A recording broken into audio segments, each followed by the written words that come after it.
Assalamualaikum warahmatullahi wabarakatuh. Perkenalkan, nama saya Afinda Tias Fredika dengan NIM 72114191172 dari Rombel Akuntansi A 2019.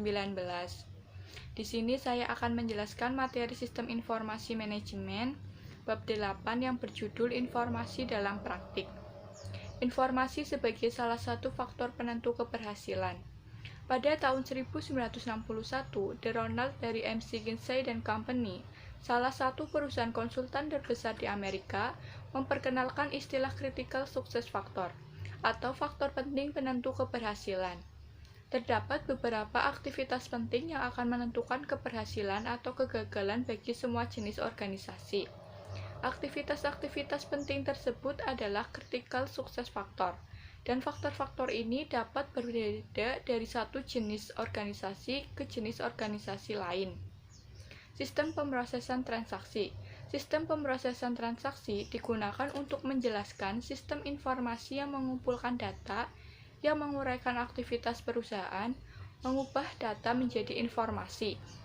Tinjauan sistem, yaitu subsistem-subsistem utama dari sistem distribusi, sistem yang memenuhi pesanan pelanggan, sistem yang memesan persediaan pengganti, sistem yang menjalankan proses buku besar, dan menempatkan sistem pemrosesan transaksi dalam perspektif.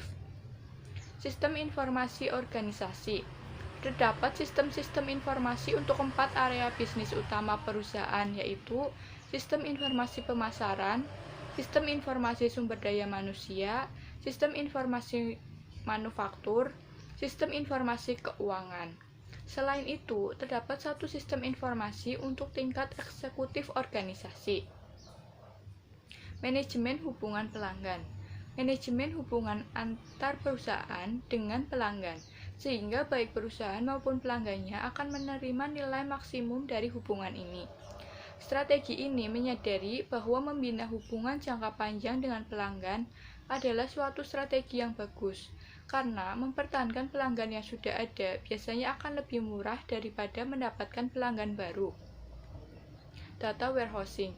Karakteristik data warehousing, yaitu kapasitas penyimpanan yang sangat besar, data diakumulasikan dengan menambahkan catatan-catatan baru, data dapat diambil dengan mudah, data sepenuhnya digunakan untuk pengambilan keputusan, dan tidak digunakan dalam operasi perusahaan sehari-hari. Sistem data warehousing. Data warehousing adalah bagian utama dari data warehousing yang memasukkan data ke dalam gudang, mengubah isinya menjadi informasi, dan menyediakan informasi tersebut kepada para pengguna. Bagaimana data disimpan dalam tempat penyimpanan data warehouse?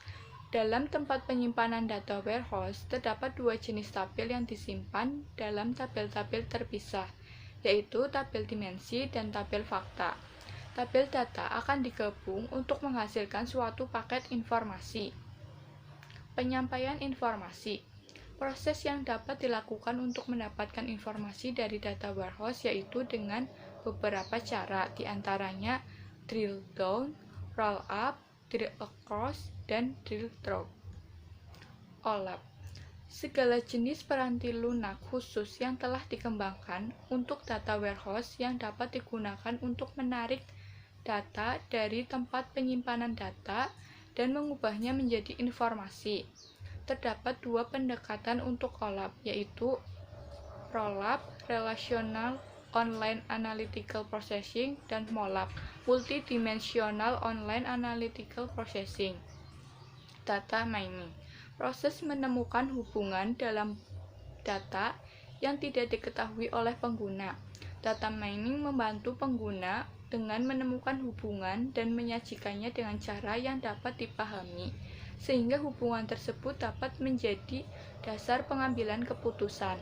Terdapat dua cara dasar dalam melakukan data mining, yaitu verifikasi hipotesis dan penemuan pengetahuan. Menempatkan data warehousing dalam perspektif. Kebutuhan akan data warehousing selalu ada sejak dulu. Namun, teknologi informasi yang dibutuhkan untuk mendukungnya baru tersedia dan terjangkau belakangan ini. Ketika teknologi mampu mengejar permintaan, beberapa pencapaian yang dramatis pun berhasil dilakukan, seperti cara baru penyimpanan data dalam paket-paket informasi, yang kemungkinan dilakukannya analisis data dengan cara yang praktis tak terbatas, dan OLAP yang memungkinkan diambilnya data dengan cepat. Sekian video dari saya, kurang lebihnya mohon maaf.